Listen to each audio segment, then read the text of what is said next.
Dean Preston pisses me off. He's the Democratic Socialist San Francisco City Council member representing District 5, the Haight, the Panhandle, and the neighborhood.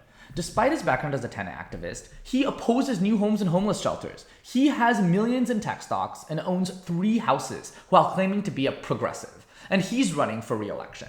Some of my best friends support him. Really?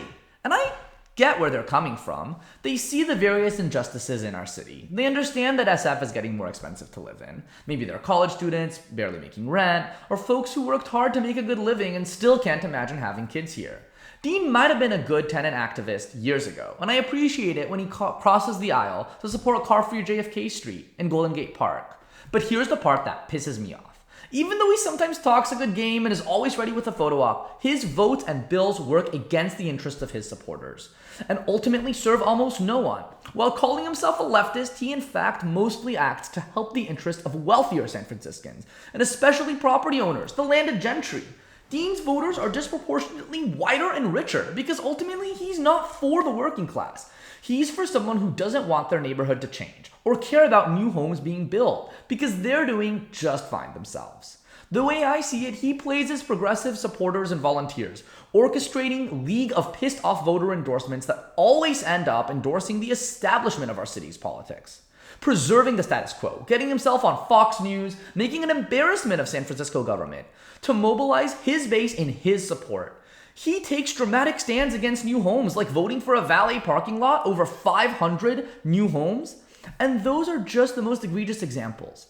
Dean Preston is not an idiot. He knows as well as the experts do that when we build more homes, the market price goes down and that the fees from building more normal apartments would fund subsidized low-income housing.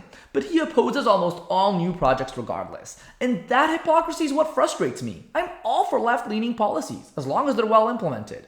Here's a good example. In 2020, Dean wrote Prop I and got it passed. That increased the transfer tax, a sales tax that applies to all new homes, apartment buildings, and office buildings.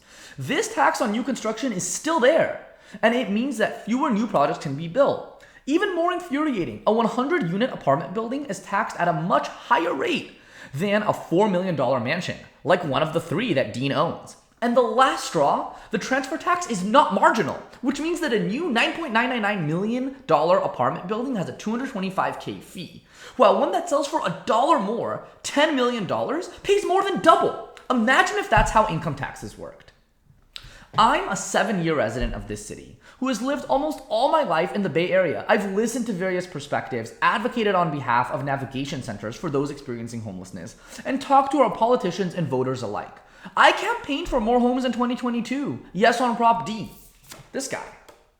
Which Dean Preston managed to narrowly defeat by 1% with a misleading counterproposal. I personally am ready for a change, and even some growth. Dean Preston's policies work to benefit an elite few, those who want to see San Francisco wither, not grow to meet our challenges.